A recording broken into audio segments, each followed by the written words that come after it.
First ever factory outlet Mukunda Jewelers. Christmas and New Year offers flat 10% off on VA.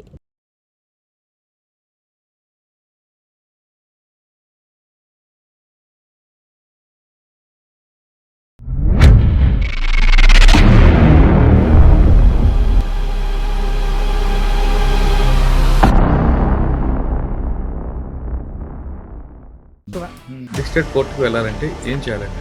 District కోర్టులో మామూలుగా complaint వినియోగదారులు ఎవరైనా కానీ వాళ్ళు డైరెక్ట్గా వేయొచ్చు. అడ్వకేట్ని పెట్టుకోవాల్సిన అవసరం కూడా లేదు. దానికి ఛార్జ్ ఉంటుందా? మినిమం 5 లక్షల వరకు అసలు కంప్లైంట్ ఫీ అన్నది లేదు. పిటిషన్ వేసిన తర్వాత ఎన్ని రోజులు దానికి జడ్జిమెంట్ వస్తుంది? అసలు పిటిషన్ వేయటానికి కూడా ఇప్పుడు ఈ జాగృతి పోర్టల్ అని చెప్పి ఒక కొత్తగా ఇంట్రడ్యూస్ చేశారండి. దీని ద్వారా ఎవరైనా ఆన్లైన్లో కంప్లైంట్ ఒక కంప్లైంట్ ఫైల్ చేసిన తర్వాత 3 నెలలలోపు కేసు డిసైడ్ చేయాల్సి ఉంటుంది. ఇప్పుడు వారంటీకి గ్యారంటీ తేడా?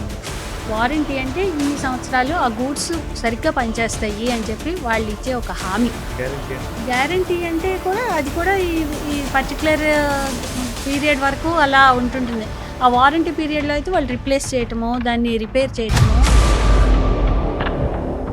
బస్సు రాలేదనుకోండి, ట్రైన్ మిస్ అయినా అటువంటి ఏం చేయాలి? ఫ్లైట్ మిస్ అయినా మన టికెట్ ఛార్జీలు రిటర్న్ ఇవ్వాలి. పోనీ దానివల్ల ఏం ఇబ్బంది కలిగింది అన్నది ప్రూవ్ చేసుకోవాలి. మనం ఈ ప్రూవ్ చేయడానికి కూడా పెద్దగా ఎవిడెన్స్లు అవసరం లేదు. ఈ కన్జ్యూమర్ ఫోరంలో స్ట్రిక్ట్ ఎవిడెన్స్ యాక్ట్ అయ్యి అప్లై కావాలి.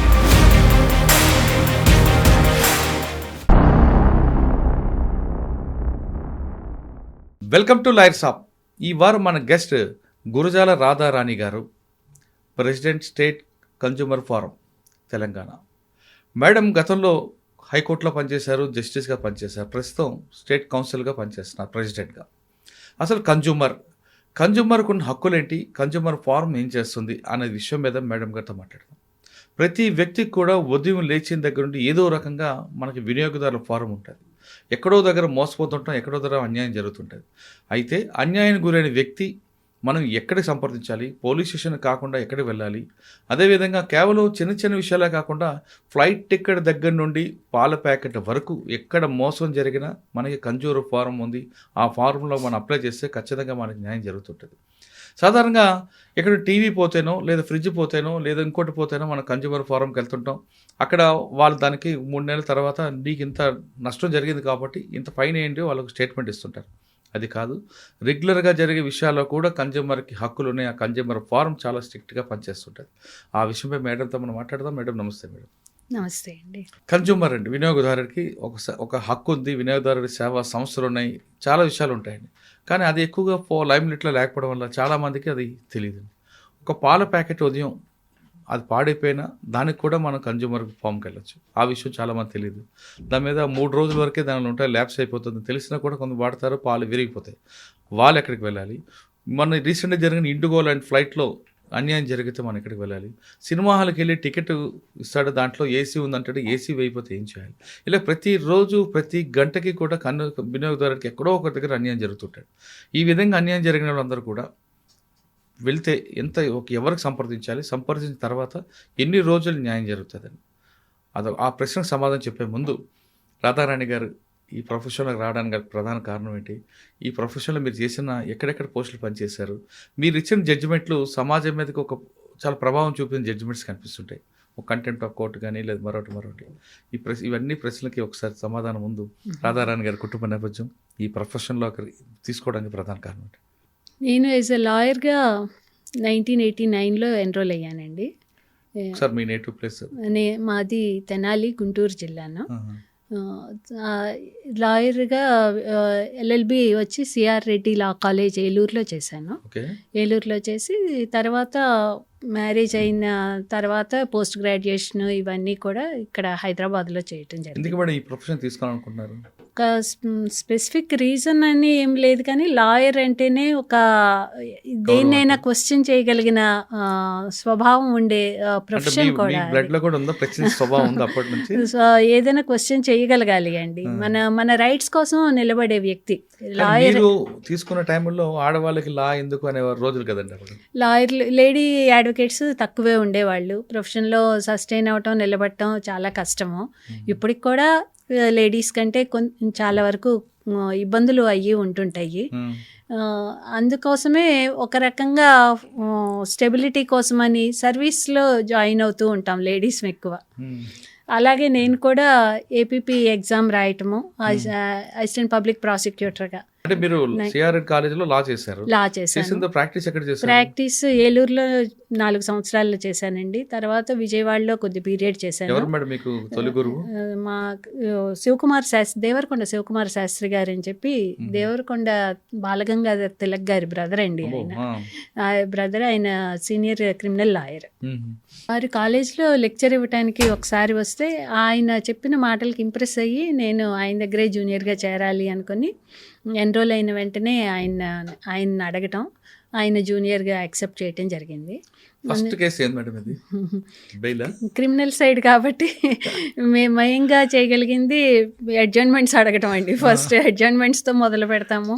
సస్పెన్షన్ ఆఫ్ సెంటెన్స్ అప్పీల్లో వచ్చినప్పుడు సస్పెన్షన్ ఆఫ్ సెంటెన్స్ కోసం అడిగి, వాళ్ళ ఆల్రెడీ జైల్లో కన్విక్షన్ అయ్యి జైల్లో ఉండే ముద్దాయిని సెంటెన్స్ సస్పెండ్ చేయించి రిలీజ్ చేయించడం, అది ఫస్ట్ చేయించడం. మీకు అలా గుర్తుండిపోయిన కేసు ఒకటి చెప్పండి. ఏలూరులో గుర్తుండిపోయిన కేసు అంటే, ఒక హస్బెండ్ చెరువు పక్క నుంచి వెళ్తూ భార్య పిల్లల్ని చంపేశాడు అనుమానంతో అని చెప్పి అతని మీద ట్రిపుల్ మర్డర్ కేసు పెట్టారు. అది మొత్తం కాకపోతే అంత సర్కమ్స్టాన్షియల్ ఎవిడెన్స్ ఉంది. అతన్ని మా అడ్వకేట్ ఆయన కన్విన్సింగ్ ఆర్గ్యుమెంట్తో వాటిని ఎక్విటల్ చేయించడం జరిగింది. ఏలూరులో 4 years చేసిన తర్వాత 4 years చేశారు. తర్వాత మా హస్బెండ్ ఆయన గాంధీ గారు, ఆయన ట్రాన్స్పోర్ట్ డిపార్ట్మెంట్లో వర్క్ చేసేవాళ్ళు. ఆయనకి విజయవాడ ట్రాన్స్ఫర్ అవడంతో ఆయన ఎక్కడికి ట్రాన్స్ఫర్ అయితే అక్కడ ప్రాక్టీస్ చేస్తూ ఉండేవాళ్ళం. ఈ క్రిమినల్ సైడ్ మొదటి నుంచి 4 years క్రిమినల్ సైడ్ చేశాను కాబట్టి సివిల్ సైడ్ చేద్దామని చెప్పి అక్కడ సివిల్ అడ్వకేట్ దగ్గర జూనియర్గా చేరాను. కానీ నా దురదృష్టవశాత్తు సీనియర్ లాయర్ గారు ఆయనకి 3 నెలల్లో ఆయన చనిపోవటం జరిగింది. తర్వాత నేను కూడా ఇంకా కాంపిటేటివ్ ఎగ్జామ్స్ మీద ఎక్కువ కాన్సన్ట్రేట్ చేస్తూ ప్రొఫెషన్లో సస్టైన్ అవ్వటం కొంచెం కష్టమవుతూ ఉంటుంటుంది. అందుకని చెప్పి కాంపిటేటివ్ ఎగ్జామ్స్ కోసం ట్రై చేస్తూ గ్రూప్ 1 ఆ సర్వీసెస్ వాటికి ప్రయత్నం చేశాను. ఆ చేస్తున్న క్రమంలో గ్రూప్ 1 కంటే అసిస్టెంట్ పబ్లిక్ ప్రాసిక్యూటర్ ఎగ్జామ్ కూడా రాయటం జరిగింది. దీంట్లో సెలక్షన్ రావటము, అలా ఇవి ప్రాసిక్యూషన్ సైడ్ చేయటం జరిగింది. బట్ అప్పట్లో మీరు ఇందాక మనం మాట్లాడుకున్నట్లుగా అడ్వకేట్ అనగానే అదొక చిన్న చూపు ఉండేది. కొంతమంది బాగా చూసేవారు, మరికొంత ఎందుకు రారు అనుకుని లా చదువుతున్నారు అనేవారు. కానీ పర్టికులర్గా లేడీస్కి చాలా ప్రాబ్లమ్స్ వచ్చేవి. మీరు ఆ సర్వీస్ టైంలో ఏమైనా ప్రాబ్లమ్స్ ఎదుర్కొన్నారా? ప్రాబ్లమ్స్ అంటే మన గురించి క్లయింట్స్ ఎవరు రారండి. పర్టికులర్గా లేడీస్ దగ్గరికి రావటం అంటే చాలా కష్టం. క్లయింట్స్ని అట్రాక్ట్ చేసుకోవటం అన్నది మా వల్ల కాని పని. అది సీనియర్ అడ్వకేట్స్ ఉంటే వాళ్ళది చాలా వరకు వాళ్ళ పిల్లలు వాళ్ళు అలా ఉంటే కంటిన్యూ అవుతూ ఉంటుంటాయి. ఈ ప్రొఫెషన్స్ కూడా డాక్టర్స్, అడ్వకేట్స్ వీళ్ళందరూ కూడా ఒక ప్రొఫెషన్లో స్టెబిలైజ్ అయిపోయాక వాళ్ళ పిల్లలు వాళ్ళతో అలా కంటిన్యూ అవుతూ పోతూ ఉంటుంటాయి. మేము ఫస్ట్ టైం లాయర్స్ అలా వచ్చిన వాళ్ళకి కొంచెం నిలబడటం కష్టమేను. మనమేంటో మనం చూపించుకోవాలి అంటే కొన్ని కేసులు మనకి ఇవ్వగలగాలి, మనం ప్రూవ్ చేసుకోవాలి అంటే. ఆ ప్రూవ్ చేసుకోవడానికి ఇవ్వాలి అన్న కానీ క్రిమినల్ సైడ్ క్లయింట్స్ అంత తొందరగా యాక్సెప్ట్ చేయరు. మేము వాళ్ళు లైఫ్ అండ్ డెత్ క్వశ్చన్ లాగా ఉంటుంటుంది. వాళ్ళకి జైల్లో ఉంటుంటారు, కేసులో ఇరుక్కొని ఉంటుంటారు, బయటికి రావటము, అది ఎక్విటల్ అవ్వటము చాలా ఇంపార్టెంట్ వాళ్ళకి. లేకపోతే లైఫ్ మొత్తం జైల్లో ఉండాల్సి వస్తుంటుంది కాబట్టి. అందుకని మేము ఫీజు ఇచ్చినప్పుడు సీనియర్ లాయరే వచ్చి ఆర్గ్యుమెంట్ చెప్పాలి అని కోరుకుంటారు జనరల్గా. జూనియర్స్ చెప్పడానికి వాళ్ళు అంత ఇష్టపడరు. అయినా కానీ కొన్ని చిన్నవి అడ్జస్ట్మెంట్స్ తీసుకోవటం, బెయిల్స్ వరకు ట్రై చేయటం, అట్లాంటిది ఫస్ట్ టైం వాటిలో జూనియర్తో ట్రై చేయించడం లోయర్ కోర్ట్స్లో, అలా కొన్ని అవకాశాలు ఇచ్చేవాళ్ళు. ఆ ఇచ్చిన వాటిలో మనం ప్రూవ్ చేసుకుంటూ నెమ్మదిగా పైకి వెళ్ళాలి. అంటే అప్పట్లో ఫీజు కూడా తక్కువ ఉండేది కదా మేడం. ఇప్పుడంటే దానికి జూనియర్స్కి అసలు ఫీజులు ఉండేవి కావండి. జూనియర్స్కి అసలు ఫీజులు ఉండేవి కావు అప్పట్లో. ఇప్పుడు కొద్దిగా అన్నా ఇస్తూ ఉన్నారు కానీ అసలు మన సొంత డబ్బులు పెట్టుకొని సస్టైన్ అవ్వాల్సి వచ్చేది ప్రొఫెషన్లో. అంటే ఆ ప్రొఫెషన్లో మీరు ప్యాషన్గా తీసుకున్నారా? అంతే అండి, ప్రొఫెషన్ని ప్యాషన్గా తీసుకొని చేయవలసిందే తప్పితే ప్రొఫెషన్లో మనీ వస్తాయి అని అనుకుంటే చాలా కష్టం అది. ఒక 7 సంవత్సరాల పాటన్నా మన జేబులోంచి డబ్బులు పెట్టుకోగలిగిన పరిస్థితి ఉండాలి సస్టైన్ అవ్వాలంటే. సాధారణంగా లా అయిన తర్వాత మేడం కొంతమంది ప్రొఫెషనల్గా తీసుకుంటారు, మరికొంత కమర్షియల్గా ఉంటారు, మరికొంత సర్వీస్ మోటో తీసుకుంటారు. మీ మూడిట్లో ఏది తీసుకుంటారు మీరు? అన్నీ ఇన్వాల్వ్ అయ్యి ఉండొచ్చు కూడా అండి. అన్నీ 3 కూడా కలిసి ఉండొచ్చు. మనకి ప్రొఫెషన్లో ఉన్నప్పుడు మనీను కావాలి, సస్టైన్ అవ్వాలి అంటే. మనీ అక్కర్లేకుండా ఓన్లీ సర్వీసే చేయలేము. సర్వీసు ప్రజలకి వాళ్ళ రైట్స్ ఏంటో వాళ్ళకి చెప్తూ మనం అవి ఎన్ఫోర్స్ చేయగలిగిన పరిస్థితిలో ఉంటాం అడ్వకేట్ అంటేనే. అందుకనే ఇది చాలా గౌరవప్రదమైన ప్రొఫెషన్. అన్నీ కూడా కలిపి ఉంటాయి దీంట్లో. ఓకే, మీరు ఏపీపీ అయ్యారు మేడం. ఫస్ట్ పోస్టింగ్ ఎక్కడండి? అసిస్టెంట్ పబ్లిక్ ప్రాసిక్యూటర్గా నేను 10 years వర్క్ చేశానండి. మోస్ట్లీ అంతా సిటీలోనే చేశాను. హైదరాబాద్ సిటీలో వర్క్ చేశాను. జాబ్ వచ్చింది కూడా 98లో. అప్పటికి మేము కూడా ట్రాన్స్ఫర్ అయిపోయి ఇక్కడికి రావటము. ఇక్కడ నా సర్వీస్ అంతా కూడా ఇక్కడే జరిగింది, almost entire service. Nampally courts, Secunderabad courts, అలా అన్ని కోర్ట్స్లో కూడా చేశాను నేను. ఎప్పుడండి ప్రమోషన్ వచ్చింది? ప్రమోషన్ కాదండి, ఇది మళ్ళీ వీటిలో ఈ ప్రొఫెషన్లో కంటిన్యూ అవుతూ ఉన్నప్పుడే ఎగ్జామ్స్ రాయటము, మళ్ళీ డైరెక్ట్ డిస్ట్రిక్ట్ జడ్జిగా ఎగ్జామ్స్ వాటిల్లో సెలెక్ట్ అయ్యి 2008లో డైరెక్ట్ డిస్ట్రిక్ట్ జడ్జిగా సెలెక్ట్ అయ్యాను. ఫస్ట్ పోస్టింగ్ వచ్చి నాకు ఒంగోలు వేశారు. ఒంగోలులో ఒక ఫాస్ట్ ట్రాక్ కోర్టు జడ్జిగా ఫస్ట్ పోస్టింగ్. అక్కడ 6 months ఉన్నాను. తర్వాత ట్రైనింగ్లో భాగంగా సిటీకి రావటం, తర్వాత పోస్టింగ్ నాకు సిటీలోనే ఇచ్చారు. నాంపల్లిలో కమ్యూనల్ అఫెన్సెస్ కోర్టులో జడ్జిగా చేశాను. మేడం, ఇంతవరకు మీరు ఫ్యామిలీతో డిస్టర్బెన్స్ లేకుండా కోర్టులోనే ఉన్నారు. ఇది హైదరాబాద్ కోర్టు, విజయవాడ, ఏలూరు. 6 నెలలు మరి వెళ్ళారు బయట ఒంగోలు. అక్కడ ఏమైనా ఇబ్బంది పడ్డారు అప్పుడు? ఉంటాయండి ఇబ్బందులు. అంటే ఫ్యామిలీకి దూరంగా ఉండటమే పెద్ద ప్రాబ్లము అన్నిటికంటే. మానసికంగా మనతో షేర్ చేసుకునే వాళ్ళు ఎవరు ఉండరు మన ప్రాబ్లమ్స్ని. మనం ప్రతిరోజు కోర్టులో కానీ ఫేస్ చేసే ఇబ్బందుల్ని కానీ ఎవరితో అయినా షేర్ చేసుకోవాలి అంటే ఒక కుటుంబ సభ్యులు, క్లోజ్ వాళ్ళు ఉంటేనే మనకి కొంత మెంటల్గాను రిలీఫ్ ఉంటుంటుంది. ఆ స్ట్రెస్ ఫ్రీ ఎన్విరాన్మెంట్ మళ్ళీ కొంత ఫ్రీ అయ్యి నెక్స్ట్ డే నార్మల్గా వర్క్ చేయాలి అంటే అది అవసరం. ఆ కుటుంబం సపోర్టు ట్రాన్స్ఫర్స్ వీటి వల్ల కొంచెం కష్టమవుతూ ఉంటుంటుంది. అయినా కానీ ఒక్కసారి పోస్ట్ వచ్చిన తర్వాత డిటర్మిన్డ్గా చేసుకుంటూ వెళ్ళిపోవటమే అండి. మేడం, అక్కడ మీకు ఫ్యామిలీతో షేర్ చేసుకోవాల్సిన కొన్ని ఇష్యూస్ వచ్చి ఉంటాయి, ఇబ్బందులు. అంటే ఇనీషియల్గా అప్పుడే మళ్ళీ ఒక పోస్ట్ నుంచి ప్రాసిక్యూటర్ నుంచి జడ్జిగా చేరటము, స్ట్రెస్ అయ్యి కొంచెం ఉంటుంటాయండి మాకు. ఎలా హ్యాండిల్ చేస్తాము, ఏదైనా కొత్త పోస్ట్ చేరుతున్నాము అంటేనే అదంతా కొత్తగా నేర్చుకోవటం. ఒక సబ్జెక్ట్ని కానీ దేన్నైనా అది ఎలా హోల్డ్ చేయటం కానీ, ఆ పొజిషన్కి ఉండే రెస్పాన్సిబిలిటీస్ కానీ అవన్నీ ఉంటాయి. వాటన్నిటినీ తీసుకుంటూ ఎలా చేయాలి అన్నది కొంచెం స్ట్రెస్ ఇవన్నీ ఉంటాయి. ఆ స్ట్రెస్ ఒక 6 నెలలు పనిచేశారు. ఒక 6 నెలలు అక్కడ పనిచేశారు. తర్వాత నాంపల్లి కోట ఈ లోపు ట్రైనింగ్ అయ్యి ఇవ్వటం మాకు కూడాను.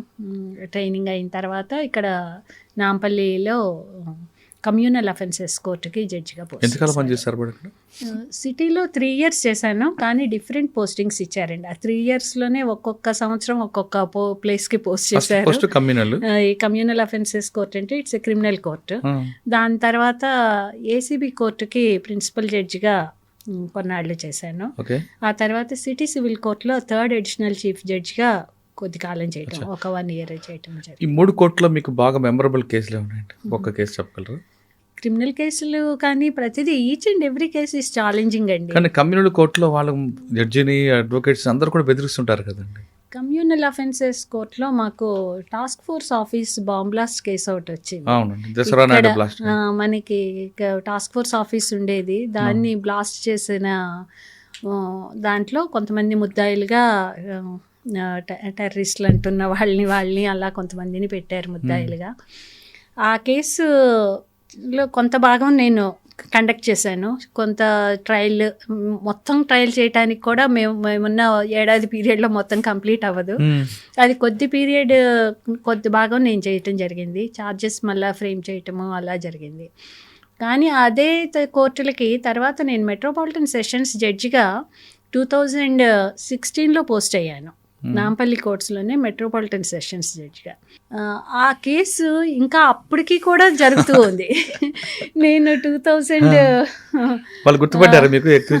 ఆ ముద్దాయిలు వాళ్ళు అప్పుడేదో నేను ఆ జడ్జి గారు సెలవులో ఉండే కమ్యూనల్ అఫెన్సెస్ జడ్జి గారు సెలవులో ఉంటే వాళ్ళని నా ముందు ప్రొడ్యూస్ చేయటం ఒకరోజు అలా జరిగింది. వాళ్ళని చూసి ఈ కేసు ఇంకా ఉన్నదే ఏంటా అని చెప్పి ఆశ్చర్యపోవటం అలా. జనరల్గా బాగా నటోరియస్ కనిపిస్తుంటారండి వాళ్ళు. అవును, వాళ్ళు మిమ్మల్ని చూడడం అంటే బెంచ్ని చూడడం కూడా సీరియస్గా చూస్తారా, కామన్గా మాట్లాడుతుంటారండి?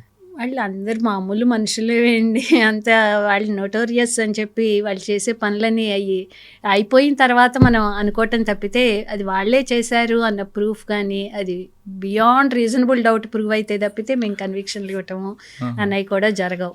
నోటోరియస్ అన్న మాటలు అలాంటివి కూడా వాళ్ళు ముద్దాయి అంటే ముద్దాయే, వాళ్ళు నోటోరియస్ అవునా కాదా అన్నది కూడా కన్సర్న్డ్. కాకపోతే ఒక్క కేసు అంతంత కాలం ఉండటము అన్నది చాలా బాధ కలిగించే విషయం. క్రిమినల్ కేసు వాళ్ళు పట్టారో లేదో నాకు తెలీదు, కానీ నాకు ఆ కేసు ఇంపార్టెంట్ కేసు కాబట్టి అది ఇంకా పెండింగ్ ఉండటం ఏంటి, ఇంకా అవ్వలేదేంటి అని తర్వాత ఎంఎస్జేగా ఉన్నప్పుడు నేను తర్వాత జడ్జి గారిని కూడా పిలిచి రకరకాల రీజన్స్ ఉంటాయండి. చాలామంది ముద్దాయిలు ఉంటారు మన దగ్గర. క్రిమినల్ లాలో ముఖ్యంగా process it self is a punishment అనుకుంటాము. ఇన్వెస్టిగేటింగ్ ఏజెన్సీస్ వాళ్ళు కూడా వీళ్ళు అండర్గో అయ్యే ప్రాసెస్సే ఇన్ని సంవత్సరాలు వాళ్ళని జైల్లో పెట్టి ట్రయల్స్ పూర్తి కాకుండా అదే పెద్ద పనిష్మెంట్. అయిన తర్వాత అది ప్రూవ్ అవుతాయో వాళ్ళు ఎక్విటల్ అవుతారో కన్విక్షన్ అవుతారో ఎవరికి తెలియదు. కానీ అట్లీస్ట్ ఈ ప్రాసెస్ అంతా వాళ్ళు జైల్లో ఉండాలి అని చెప్పి ఒక్కొక్కసారి ఈ ఇంపార్టెంట్ కేసులు కాబట్టి బెయిల్ రాకుండా ఉండటం కోసం స్టేట్ కూడా చాలా తీవ్రంగా ప్రయత్నిస్తూ ఉంటుంటుంది. అంటే మీరు చెప్తున్న నెక్స్ట్ వర్డ్ కూడా ఉంటుందండి, నటోరియస్ కూడా అనకూడదు, అటువంటి క్రిమినల్ కాకుండా మన దగ్గర సిస్టంలో ప్రొసీజర్ పనిష్మెంటే మనకు ఫైనల్ కనిపిస్తుంది కదా, అసలు జడ్జిమెంట్ రాదు అనేది ఒక ఉందని వార్త. టైం తీసుకుంటూ ఉంటాయండి కేసెస్, ఒక్కొక్క దాని ఇంపార్టెన్స్ని బట్టి టైం తీసుకుంటాం. జనరల్ క్రిమినల్ కేసెస్ అన్ని 3 సంవత్సరాల్లో పూర్తవుతుంటాయి యాక్చువల్గా క్రిమినల్ కేసులు. అంటే ఇప్పుడు మీరు చెప్తున్న 324 అనుకుందాం. 324 కాదు, అది కాదండి, జనరల్గా 324 లేదా 307 కేసు ఉంది అనుకోండి. ఎఫ్ఐఆర్ అరెస్ట్ వరకు పెద్ద హడావడి, దాని తర్వాత ఛార్జ్షీట్ హడావడి, ఇంకా తర్వాత మర్చిపోవడం అంతే. ఇది ఈ మధ్యలోనే ఆ ఫ్యామిలీ అంతా డిస్టర్బ్ అవుద్ది. అవునండి, ఈ ప్రొసీజర్ పనిష్మెంట్ తప్ప ఫైనల్ జడ్జిమెంట్ రాదు, దానికి డిలే అవుతుంది, పబ్లిక్ కూడా మర్చిపోతుంటారంట. వాస్తవం అంటారా? టైం పడుతూ ఉంటుంటాయండి కొన్ని కేసెస్, టైం పడుతూ ఉంటుంటాయి. ఎక్కువ మంది ముద్దాయిలు ఉంటే పర్టికులర్గా ఒక్కొక్కళ్ళు డిశ్చార్జ్ పిటిషన్స్ వేస్తూ ఉంటారు. ఆ డిశ్చార్జ్ పిటిషన్స్ ఒక్కొక్కటి డిసైడ్ చేయటాలు అవి అన్నీ టైం పడుతూ ఉంటుంటాయి. అందరూ ఒక్కసారి వేయరు, ఒకళ్ళు వేసిన తర్వాత దాన్ని చూసుకుందాము, అది ఎలా వచ్చిందో రిజల్ట్ని బట్టి మిగిలిన వాళ్ళు వేద్దామని అనుకుంటారు. ప్రతి ఒక్కొక్కళ్ళకి ఒక్కొక్క లాయర్ ఉంటారు. ఇలా మేము కూడా ఇంతమంది లాయర్స్, వాళ్ళ ఆలోచన తీరులు, వాళ్ళు ఎలా ప్రొసీడ్ అవ్వాలి అన్నది. ఆ డిశ్చార్జ్ పిటిషన్ కింద కోర్టులో డిస్మిస్ అయిపోతే మళ్ళీ పై కోర్టుకు వెళ్తారు, అక్కడ అయిపోయాక సుప్రీంకోర్టుకు కూడా వెళ్తారు. వెళ్ళి అక్కడ ఫైనల్గా ఏది వస్తుందో దాన్ని పట్టుకొని మళ్ళీ రెండో వాళ్ళు వేయటం మొదలు పెడతారు. ఇలా కంటిన్యూ అవుతూ ఉంటుంటాయి కొన్నిసార్లు. ట్రయల్ కోర్టులో వచ్చిన జడ్జిమెంట్ని దాన్ని మళ్ళీ హైకోర్టుకు వెళ్తారు, హైకోర్టు తర్వాత సుప్రీంకోర్టుకి అప్పీల్ వెళ్తుంటారు. ఇదంతా డిశ్చార్జ్ అంటే ట్రయల్ మొదలు కాకుండానే మొదలు పెట్టేటప్పుడు ట్రయల్ కోర్టులో వచ్చిన జడ్జిమెంట్ దాని మీద వెళ్తుంటారు. సినిమాలో పాట కూడా ఉంటుందండి, కోర్టుకి తీర్పు మారుతుంటది అన్నది. అంటే ఎందుకండి అంత సిస్టంలో, అంటే ఎక్కడ లూపులను చూస్తుంటారా? సాధారణంగా ట్రయల్ కోర్టులో వచ్చిన జడ్జిమెంట్ ఫైనల్ జడ్జిమెంట్ అనేది రాదా అని అనుకోవాల్సింది లేదండి. ఎక్కడ ఒక్క ముద్దాయికి ఎక్కడ అన్యాయం జరగకూడదు అన్నది ప్రిన్సిపల్ అండి. Criminal Lalo any innocent should not be punished అని చెప్పి. అదే క్రిమినల్స్ బయట ఉన్న పర్వాలేదు కానీ ఒక్క నిర్దోషికి కూడా శిక్ష పడకూడదు అన్యాయంగా అన్నది మన క్రిమినల్ లాలో ఉండే బేసిక్ ప్రిన్సిపల్. దానికోసం వాళ్ళకి అన్ని రకాల అవకాశాలు ఇవ్వాలి కింద కోర్టులో. అక్కడ కూడా అన్ని అవకాశాలు ఇచ్చాక కూడా ఎక్కడన్నా లోపం జరిగిందా అన్నది చూడటానికి వాళ్ళకి ఉండే అవకాశం అప్పీల్ అన్నది. ఆ అప్పీల్ అన్నది హైకోర్టు స్థాయిలో ఒకటి, సుప్రీంకోర్టు స్థాయిలో ఒకటి, ఇంకా డెత్ పెనాల్టీలు ఉంటే ప్రెసిడెంట్ దగ్గర పార్డన్ దాకా ఇంకొకటి, అలా అవకాశాలు ఉన్నాయి. తర్వాత మీరు ఏసీబీ కోర్టుకు వచ్చారు, అక్కడే ఉందని గుర్తుంది. ఏసీబీ కోర్టులో ఎక్కువ కాలం లేనండి, నేను 4 months చేశాను. ఆ తర్వాత సివిల్ కోర్టులో అక్కడే థర్డ్ ఏసీ చేయగా సివిల్ కోర్టులో ప్రాక్టీస్. అక్కడే గుర్తున్నాయండి కేసులు మంచి ఈ స్టేజ్ అని కాదు. ఆ తర్వాత నేను ఫ్యామిలీ కోర్టులో చేశాము. అన్ని రకాల కేసులు ఎక్స్పీరియన్స్ అయ్యాము. ఫ్యామిలీ కోర్టులో ఉంది madam? Family courts Secunderabad family కోర్టులో నేను ఒక 1 year చేశాను. అంటే అక్కడ ఫ్యామిలీ కోర్టులో చాలా కేసులు చూస్తుంటారు మీరు? చూస్తాం. మెయిల్ ఫీమేల్ ఇద్దరు మిస్టేక్లు ఉంటాయా, లేదు ఈగో ఫీలింగ్ తో ఇద్దరు మధ్యన క్లాష్ వస్తుంటాయా? కౌన్సిలింగ్ అని చెప్పి అప్పట్లో జడ్జీలుగా మేము కౌన్సిలింగ్ కూడా ఇచ్చేవాళ్ళమండి. బిఫోర్ ఏ కేసు అన్నా ట్రయల్కి రావటానికంటే ముందే వాళ్ళ భార్యాభర్తలు ఇద్దరిని పిలిచి వాళ్ళ మధ్య డిస్ప్యూట్స్ ఏమన్నా సెటిల్ చేయడానికి ప్రయత్నం చేసే అవకాశం ఉన్నదా అన్నది వాళ్ళతో మాట్లాడి పరీక్షించేవాళ్ళం. తెగకుండా ఉంటారండి ఇద్దరు కూడా, ఎవరు ఈగోలకు ఉంటుంది. అటువంటిప్పుడు ఏం చేస్తారు? మామూలుగా మేము జడ్జీలు ఎవరితోనూ డైరెక్ట్గా మాట్లాడాం. పార్టీస్ ఎవరితో కూడా, క్లయింట్స్ అన్న వాళ్ళు కానీ ఎవరితో కూడా డైరెక్ట్గా మాట్లాడాం. కానీ ఫ్యామిలీ కోర్టు, ఈ కన్జ్యూమర్స్ కోర్టు, ఈ రెండిట్లోనే వినియోగదారుడు డైరెక్ట్గా రావటం కానీ, అటు ఫ్యామిలీ కోర్టుల్లో పార్టీలతో కానీ డైరెక్ట్గా మాట్లాడే అవకాశం కానీ ఉండే పోస్టులు ఈ రెండే అండి ముఖ్యంగా. ఆ ఫ్యామిలీ కోర్టులో వాళ్ళతో మాట్లాడటం వల్ల అసలు ప్రాబ్లమ్స్ ఎక్కడ రైజ్ అవుతున్నాయి ఏమిటి అనేది అర్థం చేసుకోవటానికి మాకు ఒక అవకాశం, చాలా మంచి అవకాశం అది. వాళ్ళ పర్సనల్ ప్రాబ్లమ్స్ ఎక్కడా షేర్ చేసుకునే విషయాలు అన్నీ కూడా జడ్జీలతో షేర్ చేసుకునేవాళ్ళు. వాళ్ళు మేము ఇవన్నీ చెప్పుకోవాలి, చెప్పుకుంటేనే కదా మా బాధ తీరేది అని చెప్పి ఒక్కొక్క వాళ్ళు పార్టీలు ఇన్ఫ్లుయెన్స్ చేయాలి అనే ఉద్దేశంతో కూడా, జడ్జీలు మా మాటల వల్ల ఇన్ఫ్లుయెన్స్ అవ్వాలి అనే ఉద్దేశంతో కూడా వాళ్ళ కష్టాలు అవి కొంచెం ఎగ్జాగరేట్ చేసి చెప్పటం వాళ్ళు అవన్నీ కూడా ఉంటుంటాయి. కానీ అవన్నీ వినటము, వాళ్ళ పర్సనల్ ప్రాబ్లమ్స్ తెలుసుకోవటము ఇవన్నీ చాలా బాధగాను ఉండేవి. ఇవి ఎలా సాల్వ్ చేయొచ్చా, మనకి ఇన్సైడ్ అందరిలో ఇంబైబ్ అయిపోయిన పేట్రియార్కియల్ యాటిట్యూడ్స్ కానీ చాలా బాధ కలిగిస్తుంది. అంటే రేషియో ఎవరిది ఎక్కువ తప్పు ఉంటుందండి, మెయిల్దా ఫీమేల్దా? మనది యాక్చువల్గా పేట్రియార్కియల్ సొసైటీ అండి. దీంట్లో మగవాళ్ళలో ఇన్బిల్ట్గా భార్యలు మా మాట వినాలి అన్నది ఉంటుంటుంది. ప్రతి పిటిషన్లో కూడా వాళ్ళు షీఈ్ నాట్ ఒబీడియంట్, ఇంట్లో పనులు చెయ్యరు, ఇంట్లో అత్తమామల్ని గౌరవించరు అని చెప్పి రాస్తారు. ప్రతి పిటిషన్లో కామన్గా రాస్తారు, ఇంట్లో పనులు చేయట్లేదు అని. ఇంట్లో పనులు చేయటం అసలు భార్య బాధ్యత అని ఎవరు చెప్పారు? అదేదో అది ఇంపైబుడ్గా అది వాళ్ళ బాధ్యతే అని చెప్పి అందరూ అనుకుంటుంటారు. ఎందుకు అనుకోవాలి? అది ఇంటి పని ఇద్దరి బాధ్యత కాదా? ఇలాంటి ఆలోచనలు ప్రతి ఒక్కళ్ళలో ఉన్నాయి. రాసే అడ్వకేట్లోనూ ఉన్నాయి, ఆ పిటిషన్ తయారు చేసే అడ్వకేట్లో ఉన్నాయి, కంప్లైంట్ రాసే వాళ్ళలో పార్టీల్లో ఉంటాయి. ఈ భార్యలు కూడా ఇది మాదే బాధ్యత అనుకునే దాన్ని డిఫెండ్ చేసుకోవడానికే ట్రై చేస్తూ ఉంటారు. కానీ మగవాడు కొట్టడం అనేది అంతకన్నా దౌర్భాగ్యం ఉండదు. అసలు కొట్టడం తప్పు కాదని కూడా కాదు మేడం, కొట్టడం తప్పు కాదు అని కూడా ఆడవాళ్ళు అంటుంటారేంటి? మగాడు కొట్టాడు, నా భర్త కొట్టాడు. అది మరీ ఒకప్పుడు ఇంకా ఎక్కువ ఉండేది. మా భార్య భర్తలను కొట్టుకుంటున్నా, దాంట్లో ఎవరు ఇంటర్ఫియర్ కావద్దు అన్నట్లు కొట్టుకుంటున్నా తిట్టుకుంటున్నా, వాళ్ళకి ఎంత హింస వైలెన్స్లు ఉంటున్నా. ఇప్పుడు కొంచెం అవేర్నెస్ వచ్చి కొట్టకూడదు తిట్టకూడదు అంతవరకు కాదు అన్నది కొద్దిగా అన్న తెలుసుకుంటున్నారు. రోడ్ల మీద కొట్లాట్లు ఇది వరకు చూస్తే జుట్లు పట్టుకొని లాక్కోటాలు మరీ ఘోరంగా ఉండేవి, అలాగే ఉంటూ ఉండే. ఇటువంటి కేసుల్లో మ్యూచువల్ డైవర్సో లేదా ఇంకో డైవర్స్ జరుగుతాయి అనుకోండి, సింగిల్ పేరెంట్స్తో ఉన్న పిల్లలు ఎంత పాడవుతారనే విషయం చాలా చూస్తుంటారు. మీరు ఒకటి ఏమైనా చెప్పగలరా? సాధారణంగా సింగిల్ పేరెంట్స్లో అందరూ చెడిపోరండి, ఒక పర్సంటేజ్ అయితే కొంచెం ఎక్కువ కనిపిస్తుంటుంది. అంటే ఒక సుఖంగా ఉంటే ఒక సంసారం సక్రమంగా జరుగుతూ ఉంటుంటే పిల్లలు కూడా ఒక ఆరోగ్యకరమైన వాతావరణంలో పెరుగుతారు. కానీ ఎప్పుడు ఇద్దరి మధ్య గొడవలు జరుగుతూ ఉంటే, భార్యాభర్తలు, తల్లిదండ్రుల మధ్య గొడవలు జరుగుతూ ఉంటే పిల్లలకి అది కూడా ఒక పెద్ద పనిష్మెంటే అండి. దానికంటే విడిపోయి వాళ్ళు ప్రశాంతంగా గడపటమే ఒక రకంగా పిల్లలకి కూడా పెరుగుదలకి, ఎదుగుదలకి మంచిది అయ్యే అవకాశాలు కూడా చాలా ఉంటుంటాయి. సింగిల్ హోమ్స్లో ఉండే కష్టాలు చాలా ఉంటాయి. ఐదర్ మదర్ కానీ ఫాదర్ కానీ రెండో పాత్ర కూడా పోషించవలసి ఉంటుంది. మదర్ అయితే సంసారాన్ని పోషించవలసిన బాధ్యత, సంపాదించవలసిన బాధ్యత ఆమె మీద పడుతుంది. అదే ఫాదర్ అయితే ఇంట్లో పిల్లలకి అవసరమైన మదర్లీ కేర్, నీడ్ అవన్నీ కూడా ఇవ్వవలసిన అవసరాలు ఉంటుంటాయి. వీటన్నిటిలో అది పేరెంట్స్కి కష్టము, పిల్లలకు కూడా అన్నీ ఒకే పేరెంట్ తోటే షేర్ చేసుకోవటము ఇబ్బందికరంగా ఉండే విషయాలు ఉంటుంటాయి. వాటన్నిటిని ఎదుర్కోవటము, మానసికంగా స్ట్రెస్ భరిస్తారండి అందరూ. పిల్లలకి తప్పదు, పేరెంట్స్కి తప్పదు. కానీ ఎక్కువ మంది పిల్లలు, సింగిల్ పేరెంట్స్ ఉన్న పిల్లలు క్రిమినల్స్గా అవుతుంటారు అన్నది ఒక వార్త ఉంది, వాస్తవం అంటారండి? అంటే ఎప్పుడు కొట్లాడుకునే ఇంటి వాతావరణము అలా ఉన్నప్పుడు తండ్రి ఎప్పుడు తల్లిని కొడుతూ ఉంటే పెరుగుతూ చూస్తున్న పిల్లల్లో అది సహజమే అన్న తీరులో యాక్సెప్ట్ చేస్తారు. పిల్లలు కూడా పెద్దయ్యాక రేపు భార్యల్ని కొట్టడం కూడా నార్మలే అనుకుంటారు. అది కరెక్ట్ కాదు, అది నార్మల్ కాదు, అది ఒక అబ్నార్మాలిటీ, ఆ కుటుంబం సరిగ్గా లేదు అన్నది వాళ్ళకే తెలియదండి. తెలియక అలాగే తయారవుతూ ఉంటుంటారు. కొంచెం క్రిమినల్స్లా కూడా బయట పావర్టీ కూడా ఒక కారణం. పావర్టీ ఇవన్నీ కూడా క్రిమినల్స్గా అవ్వటానికి మనకున్న కండిషన్స్ అన్నీ రకరకాల కారణాలు ఉంటుంటాయి. ఇది కూడా ఒక కారణం.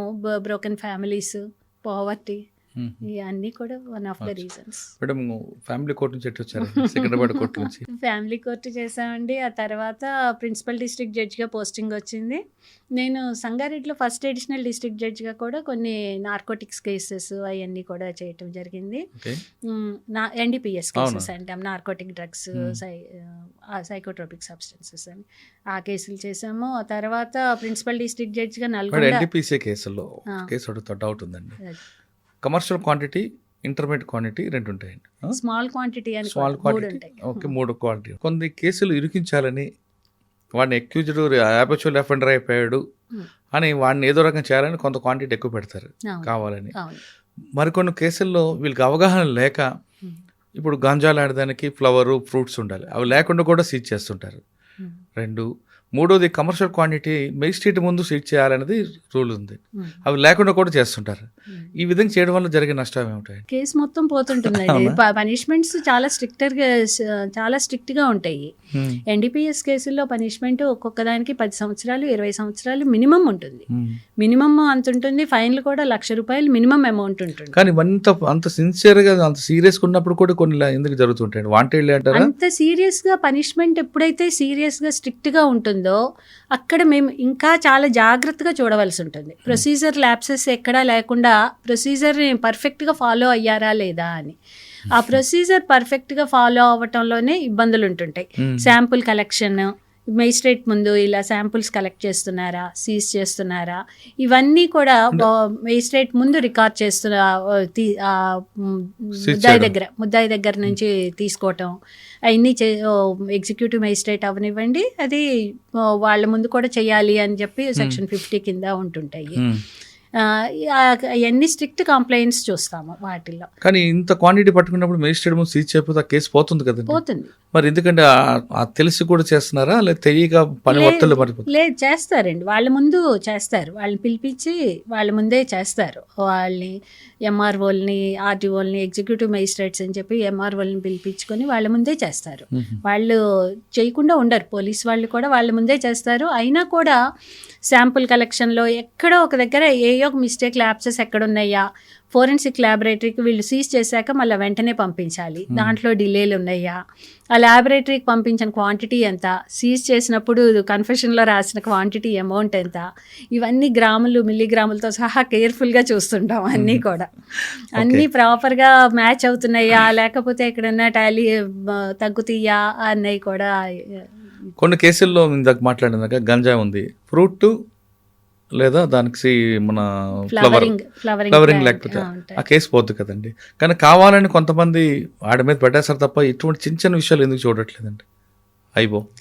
గాంజాస్ అంటే స్మెల్ రావాలి, గాంజా స్మెల్ లాగా అది ఫ్లవరింగ్ సీజన్లో ఉన్నప్పుడు వస్తూ ఉంటుంటుంది, లీఫ్ అయ్యి అని చెప్పి డెఫినేషన్. డ్రై గాంజాలు ఉంటుంటాయండి, అవి కూడా అందుకని కొట్టేయటానికి ఏమీ ఉండదు. ఆ స్మెల్ గాంజాకి, అందుకని ఇది తెలుసుకోవటం కోసమే ల్యాబొరేటరీకి పంపిస్తాము.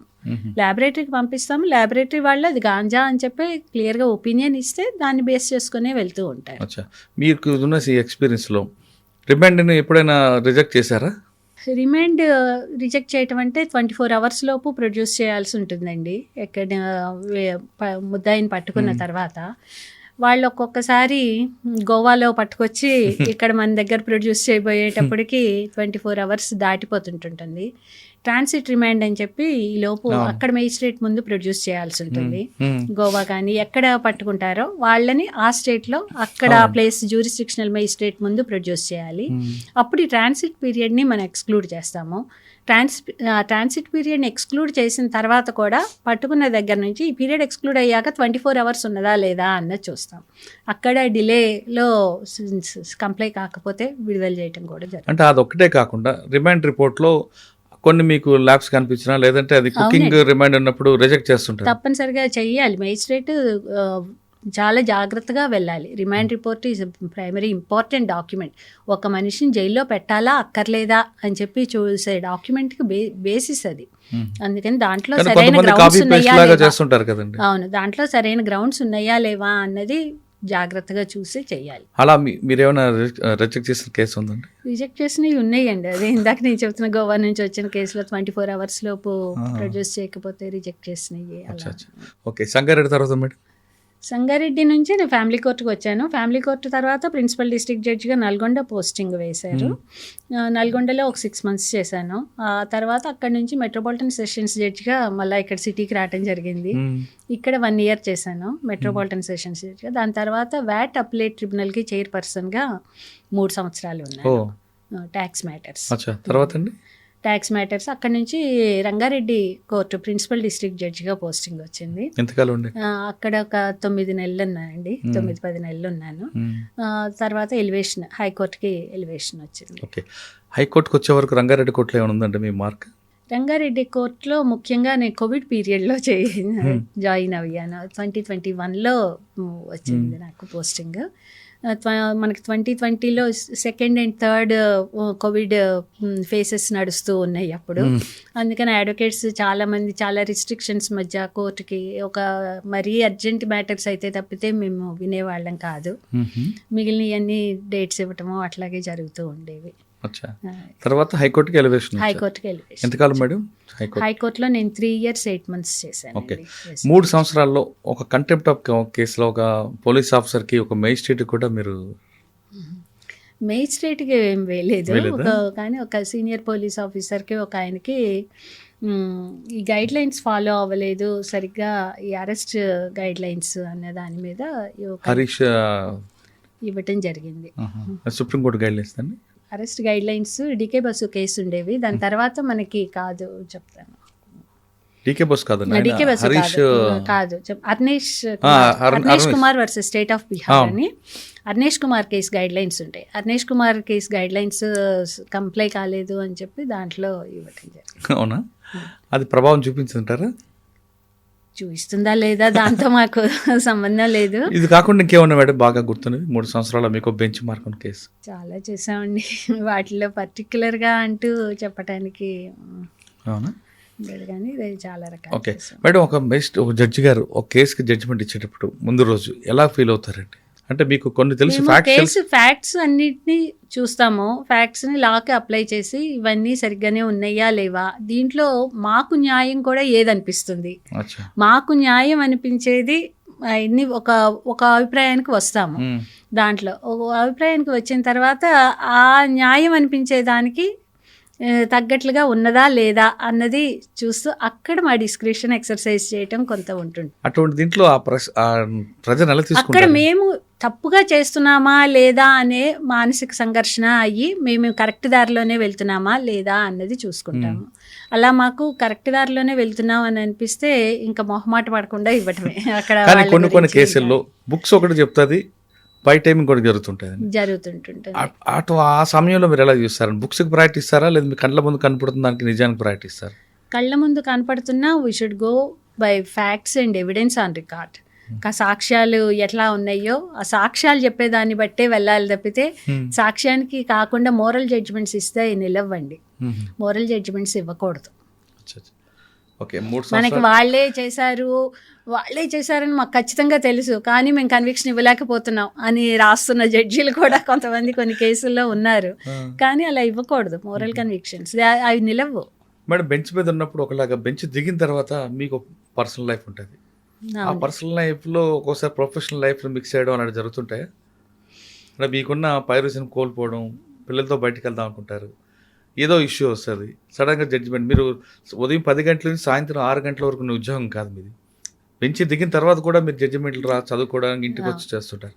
ఇదంతా ఎలా జరుగుతుంటుందండి? మనకు ఒకవైపు ఫ్యామిలీ ఉంటుంది, ఒక ప్రొఫెషన్ ఉంటుంది, ఒక టైం బాండ్ అంటూ ఉండదు మీకు. జడ్జ్ ఈజ్ ఆల్వేస్ జడ్జ్ అంటారండి. అంతే 24 hours మేము జడ్జి లాగే బిహేవ్ చేయాలి, జడ్జి లాగే ఆలోచించాలి. మిగిలిన మామూలు లైఫ్లో కూడా జడ్జి లాగానే ఉండాలి మా బిహేవియర్. అంటే ఆ కాండక్ట్, ఆ డీసెన్సీకి తగ్గకూడదు. తగ్గకుండా మళ్ళీ మేము విడిగా మా చికాకులు, కోపాలు అవి ప్రదర్శిస్తూ ఉంటుంటే బయట ఎవరికన్నా చూసే వాళ్ళకి అవి ప్రాపర్గా ఉండవు. అన్నీ అంత కంట్రోల్డ్ బిహేవియర్ ఉండటము, చేసుకోవటము అన్నది కొంచెం కష్టమే. పిల్లలతో వెళ్ళాలి, బయట తిరగాలి, ఉంటాయి కదండి. అది ప్రైవేట్ లైఫ్ అంటారా, అది మేము కొంచెం అలవాటు పడి ఉంటాం. యూజువల్గా లేడీస్ని అంత పెద్దగా సొసైటీలో తిరగటము అంత అవసరం అని అనిపించదు ఎలాగో. అందుకని మేము మా లైఫ్ లిమిటెడ్గానే ఇంటికి చుట్టాలు వస్తారు, లేదు మనం చుట్టాలకు వెళ్ళాలి.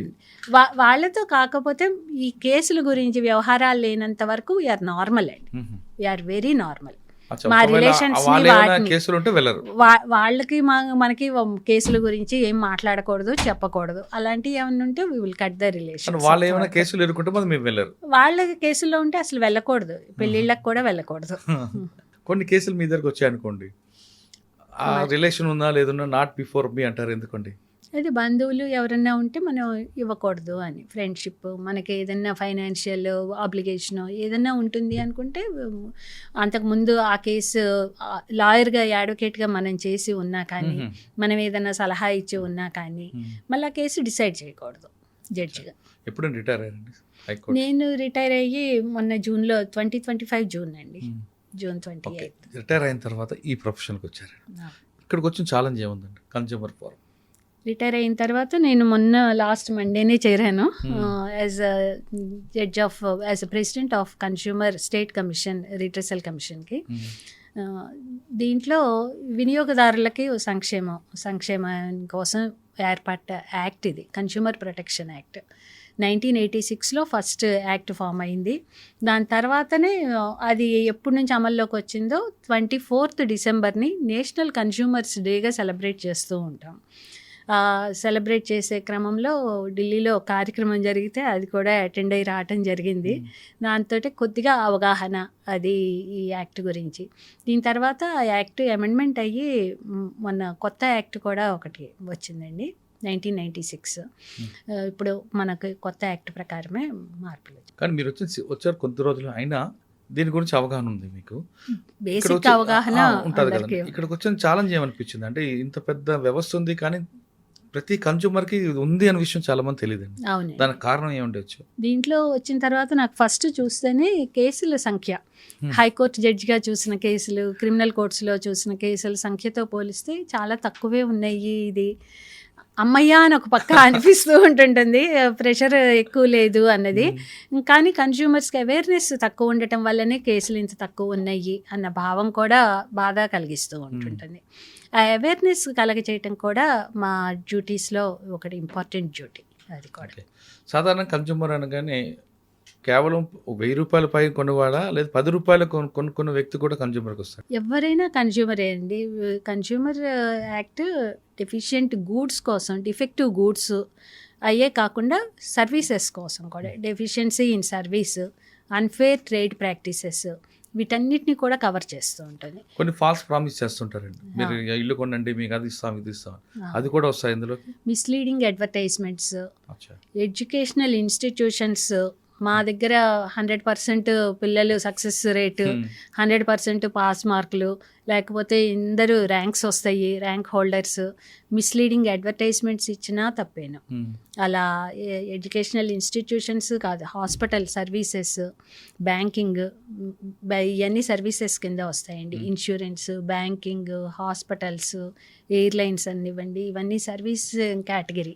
ఈ సర్వీస్ కేటగిరీలో మొత్తం డెఫిషియన్సీ సర్వీస్లో వాళ్ళు ఇచ్చిన ఎక్కడన్నా లోపం ఉంది అని అనుకున్నా కానీ వినియోగదారుడు కేసు వేయచ్చు.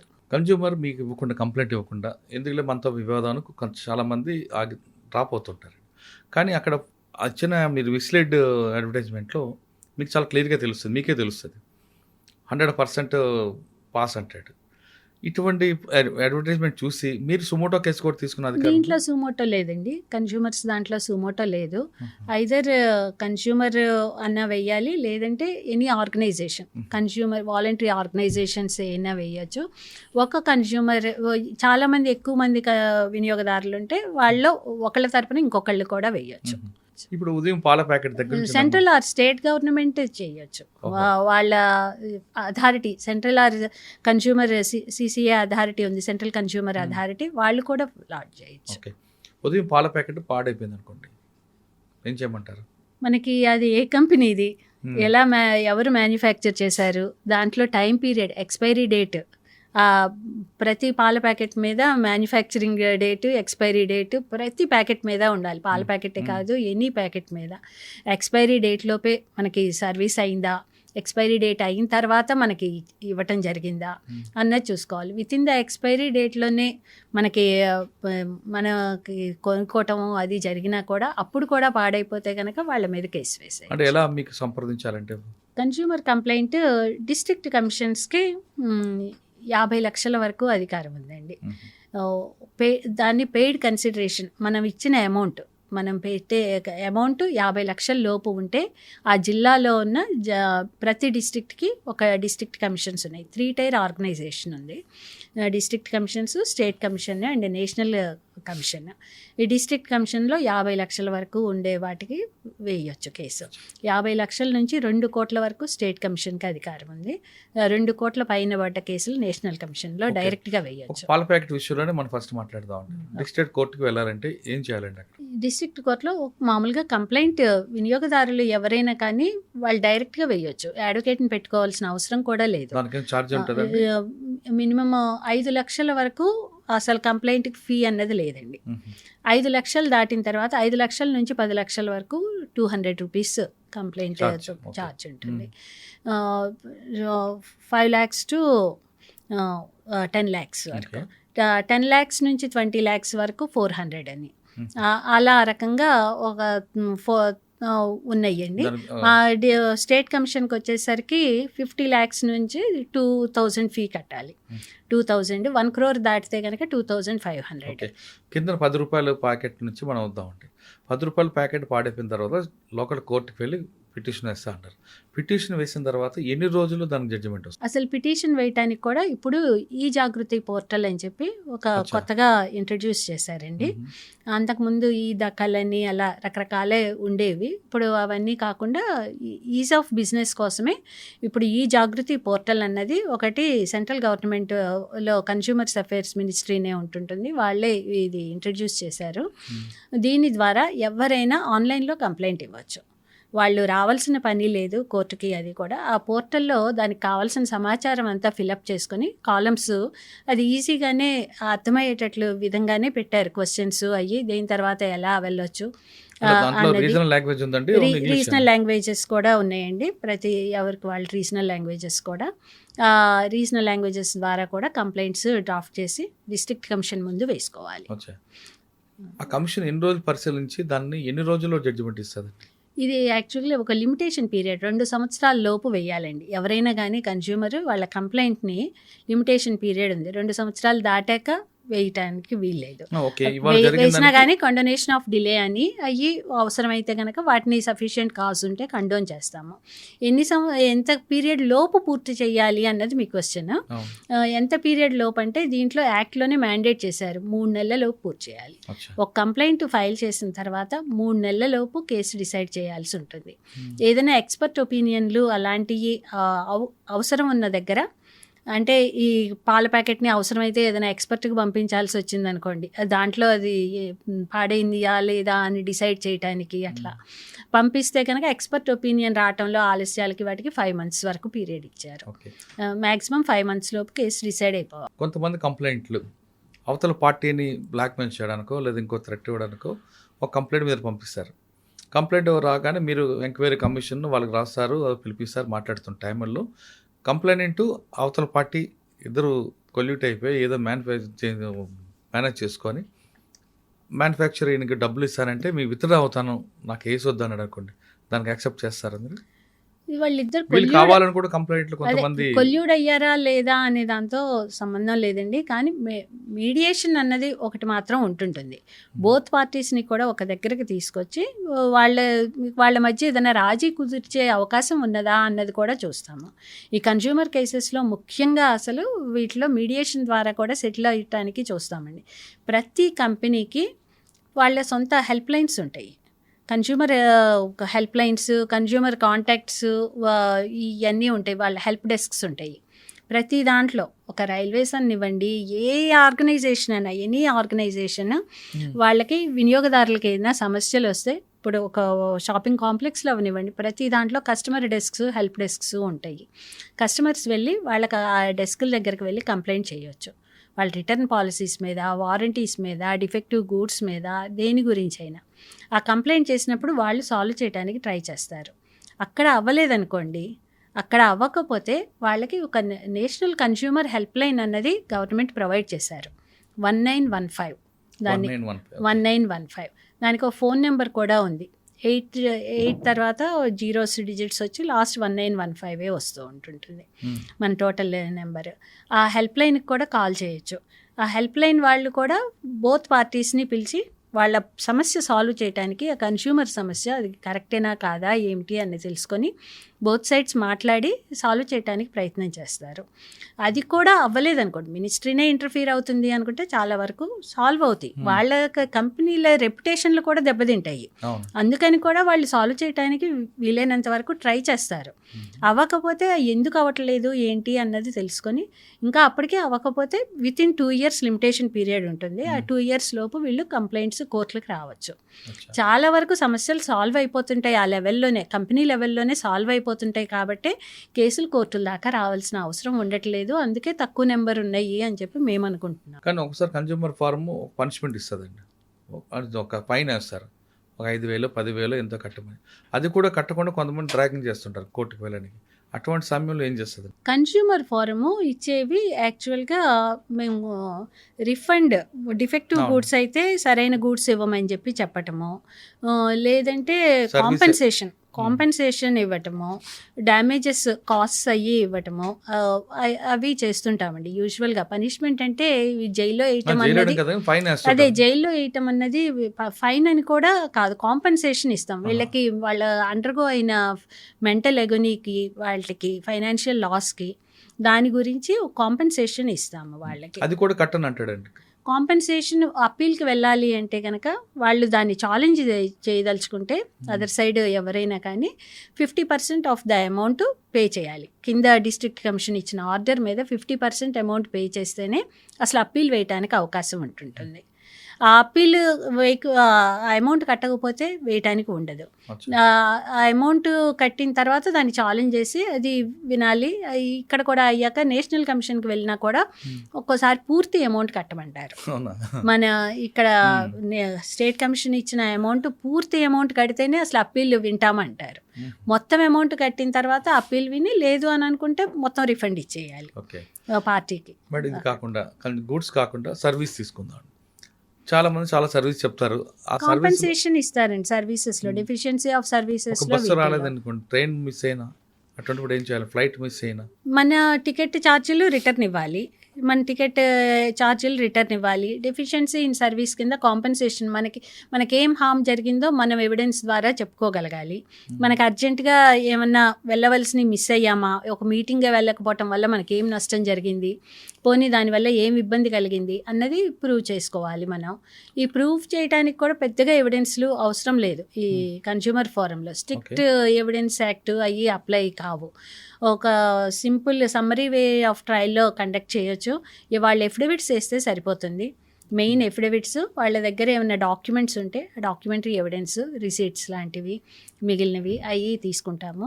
మిగిలినవి ఉంటే ఎక్స్పర్ట్ ఒపీనియన్స్ ఉంటాయి.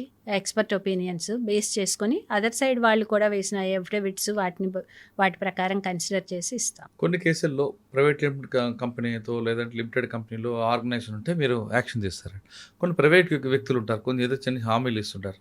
ఒక చోటర్ ఉన్నారు అనుకోండి, నేను ఖచ్చితంగా అబ్బాయిని పాస్ చేస్తాను అంటాడు, కానీ ఫెయిల్ అవుతాడు. అటువంటి చోట్ల మీద కూడా ఇచ్చా. కన్జ్యూమర్ అంటే ఒక వినియోగదారుడు ఎక్కడైనా మనం ఒక డబ్బు కట్టాము, ఒక సర్వీసు, ఒక ట్యూషన్ చెప్పటం అన్నది అవనివ్వండి, ఒక ట్యూటర్ అని మీరు అంటున్నది, అది ఇట్స్ సర్వీస్ ప్రొవైడ్ చేస్తున్నది.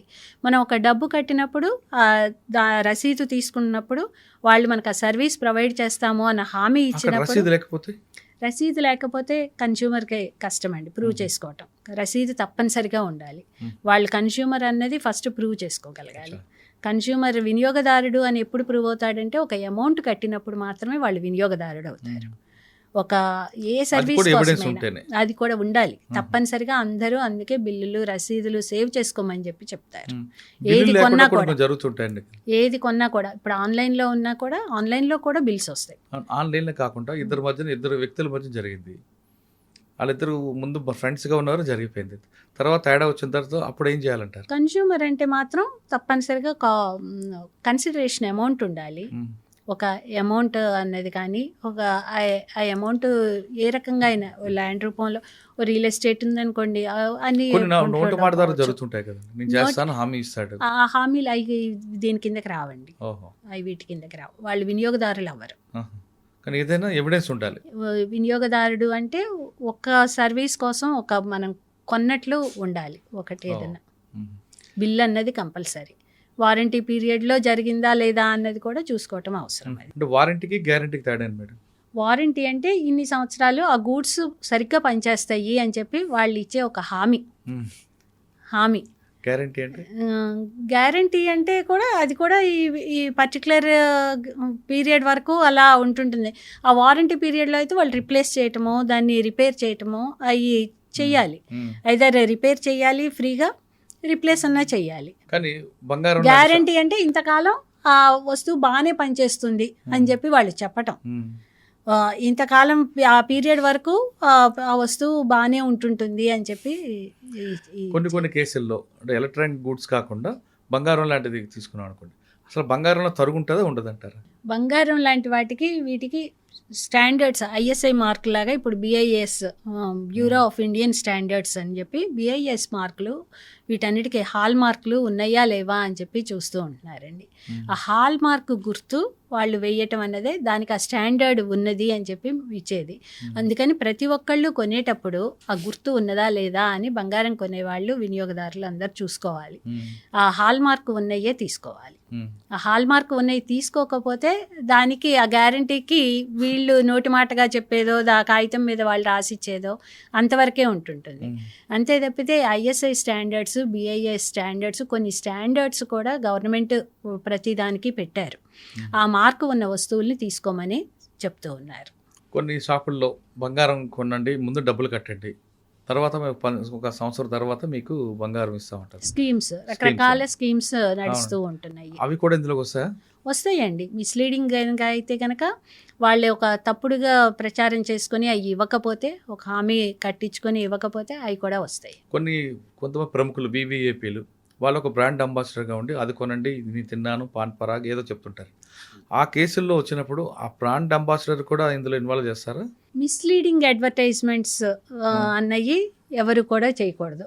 అంటే వాళ్ళు చెప్పే అడ్వర్టైజ్మెంట్స్ అయ్యి ఎవరన్నా ఇలా ఉండటం వల్లనే ఈ సబ్బు వాడటం వల్లనే తెల్లగా ఉన్నారు, వీటి వల్లనే ఈ జుట్టు పెరుగుతుంది, బట్టతల మీద కూడా వెంట్రుకలు మొలుస్తాయి, ఇట్లాంటి అడ్వర్టైజ్మెంట్స్ ఇస్తూ ఉంటుంటారు. అవి వాళ్ళు చెప్పినవి జరగకపోతే వాళ్ళు కేసులు కంపెనీ మీద చెప్పిన వ్యక్తి మీద కూడా కంపెనీలు అయినా అవ్వచ్చు, ఎవరైతే అడ్వర్టైజ్మెంట్ ఇచ్చారో ఆ కంపెనీ వాళ్ళ మీదే వేయొచ్చు. దాంట్లో వీళ్ళు కూడా ఒక పాత్ర వహిస్తుంటుంటారు. వాళ్ళకి తెలిసి కూడా వహించారా, అట్లాంటి అడ్వర్టైజ్మెంట్ ఇచ్చారా అన్నది వాళ్ళ పాత్ర ఏంటో డిసైడ్ చేస్తారు. ఫైనల్గా చెప్పండి, ప్రతి అంటే బాగా డబ్బున్న వ్యక్తి కాకుండా సామాన్యుడు కూడా కన్జ్యూమర్ ఫార్మ్కి రావాలనుకుంటే ఏం చేయమంటారు? ఇది ఇప్పుడు నేను చెప్తున్నట్లు ఒక కంప్లైంట్ వాళ్ళ దగ్గర ఒక బిల్లు ఉంచుకోవాలండి. ప్రతి ఒక్కళ్ళు ఏ వస్తువు కొన్నా కానీ ఆ బిల్లు ఉంచుకోవాలి. వారంటీస్ ఏమన్నా ఉంటే ఆ వారంటీ పీరియడ్స్లో వెళ్ళినవి ఆ ఎవిడెన్స్లు జాగ్రత్త చేసుకోవాలి. వాళ్ళని అప్రోచ్ అయినట్లు, వాళ్ళు లేకపోతే కాదని అన్నారా, వాళ్ళు ఏం సమాధానం చెప్పారు అన్నది అవి సాల్వ్ చేసుకోవటానికి ఇందాక నేను చెప్తున్నట్లు రకరకాల కన్జ్యూమర్ హెల్ప్ డెస్క్స్ అన్నీ ఉన్నాయి. ఈ ప్రయత్నాలు అన్నీ కూడా కాకపోతే అప్పుడు తప్పనిసరి అయితేనే కోర్టుకి వస్తుంటారు. అలాగే కోర్టుకి వచ్చినప్పుడు చాలా ఈజీ ప్రొసీజర్ కోసమే వీటిలో ఈ ఆన్లైన్ ఈజీ యాక్సెసిబుల్ కోసం పెట్టారు. కానీ ఆన్లైన్ వల్ల కొన్ని ఇబ్బందులు కూడా పడుతున్నారు. ఇల్లిటరేట్ కన్జ్యూమర్స్ కూడా చాలామంది ఉంటుంటున్నారు కాబట్టి వాటిని యాక్సెస్ చేసుకోవటానికి వాటికి కొంత ఇబ్బందులు పడుతున్నారు. అందుకోసమని చెప్పి అడ్వకేట్స్ వాళ్ళ ద్వారా అన్న వేయించుకుంటున్నారు కొన్ని చోట్ల కేసులు. అలా కాకుండా హెల్ప్ చేయడానికి ఎన్జిఓస్ ఆర్గనైజేషన్స్ కూడా ఉన్నాయి. ఆ ఎన్జిఓ ఆర్గనైజేషన్స్ని వాళ్ళు కలిసినా కూడా అక్కడ వాళ్ళైనా హెల్ప్ చేస్తారు. వాళ్ళలో చదువుకున్న వాళ్ళు ఎవరన్నా ఉంటే వాళ్ళైనా కొంచెం ఈ పోర్టల్ ద్వారా వాళ్ళ సమస్యను ఏంటో దాంట్లో ఫీడ్ చేస్తే సరిపోతుంటుంది. కోర్ట్ ఫీ చాలా 5 లక్షల వరకు అయితే అసలు ఫీనే లేదు. దీనికి కంప్లైంట్ ఫీ అన్నది లేకుండానే యాక్సెప్ట్ చేయడం జరుగుతుంది. ప్రొసీజర్ ఇవన్నీ కూడా చాలా సింప్లిఫై చేశారు. ఈ యాక్ట్ ప్రకారం చాలా సింప్లిఫై చేశారు. కన్జ్యూమర్స్కి బెనిఫిషియల్ యాక్ట్ అండి ఇది. వాళ్ళకి అన్ని రకాల కల్పించడం కోసమే ఇది చేశారు. అయినా కూడా డిలేలు ఉంటున్నాయి కాబట్టి అంత తొందరగా అప్రోచ్ అవ్వటానికి హెసిటేట్ చేస్తున్నారు. ఇవి కూడా ఆలస్యం అవుతూ ఉంటున్నాయి. ఓ టైం పీరియడ్ పెట్టినా కూడా 3 months మ్యాక్సిమం 5 months అని ఆ టైం పీరియడ్ కన్ఫైన్ అవ్వట్లేదు. కేసులు ఎక్కువైపోతే కన్ఫైన్ అవ్వటం కష్టం అవుతూ ఉంటాయి. దానికి తగ్గట్లు కేసులు ఎన్ని ఉంటున్నాయో దానికి తగ్గట్లు బ్యాలెన్స్ చేసుకుంటూ ఆఫీసర్స్ ఉండాలి, వేకెన్సీలు ఫిలప్ చేయాలి, ఒక ఇన్ఫ్రాస్ట్రక్చర్ ప్రొవైడ్ చేయాలి. ఈ జాగృతి పోర్టల్ పెట్టినా కూడా ప్రతి ఆఫీసర్కి ఏమీ వాటి మీద కానీ వాళ్ళకు ఒక ల్యాప్టాప్లో ఇవ్వటము అట్లాంటివి జరగలేదు. అవి కూడా జరిగినప్పుడే వాళ్ళు కూడా చూసుకోవటానికో దాంట్లో మానిటర్ చేయటానికో అవకాశం ఉంటుంది. అలా లేనప్పుడు అది ఆఫీసులో కొన్ని పేర్లకి మాత్రమే అన్నట్లు అవుతూ ఉన్నాయి. ఇలా కొన్ని ప్రాబ్లమ్స్ ఉంటాయండి, ఇన్ఫ్రాస్ట్రక్చర్ ప్రాబ్లమ్స్, టీచింగ్ ప్రాబ్లమ్స్ అన్నీ ఉంటున్నాయి. వీటన్నిటిని అధిగమించి ముందుకు వెళ్ళాలి. ప్రతి వినియోగదారుడికి ఒక హక్కు ఉంది. చిన్న నష్టం జరిగినా ఖచ్చితంగా మీకు ఫామ్ ఉంది కాబట్టి రండి, అంతేగాని థర్డ్ పార్టీ వరకు వెళ్ళొద్దు అంటే అన్నారు రాధాదా గారు. ఖచ్చితంగా కన్జ్యూమర్ ఫారం ఉంది, ఆ ఫామ్కి వెళ్ళి లక్షలాది రూపాయలు ఖర్చు పెట్టక్కలేదు. ఇప్పుడంతా ఆన్లైన్ ఉంది కాబట్టి ఏ నష్టం జరిగినా కష్టం జరిగినా సర్వీస్లో మీకు మోసం జరిగినా లేదు ఎవరైనా ఇస్తామని మోసం చేసినా ఖచ్చితంగా అప్లై చేయండి. తెలంగాణలో జరుగుతున్న ఇప్పుడు ఈ కొత్త ఫామ్ అంటే ఇప్పటి నుంచే ఉంది, ఇప్పుడు మరింత స్ట్రాంగ్ అయింది కాబట్టి ఖచ్చితంగా మీకు వినియోగదారులందరూ కూడా లాభం జరిగే అవకాశం ఉంది. దీంట్లో ఎక్కడ కూడా మోసాలేం జరగవు. టైం కూడా 3 నెలల లోపే మీకు జడ్జిమెంట్ వస్తుంది కాబట్టి ఖచ్చితంగా తెలంగాణలో జరుగుతున్న ఈ వినియోగదారుల ఫారంకి రండి అంటూ రాధాదేవి గారు చెప్తున్నారు. ఇది రాధాదేవి గారితో ఎక్స్క్లూజివ్. వచ్చే వారం మరొక ఇష్టం మళ్ళీ కలుద్దాం. అంతవరకు నమస్తే. Thank you madam. Thank you అండి. వినియోగదారులకు అవేర్నెస్ క్రియేట్ చేస్తున్నందుకు మీకు మీ మీడియాకి కూడా మా కృతజ్ఞతలు. Thank you madam. Thank you.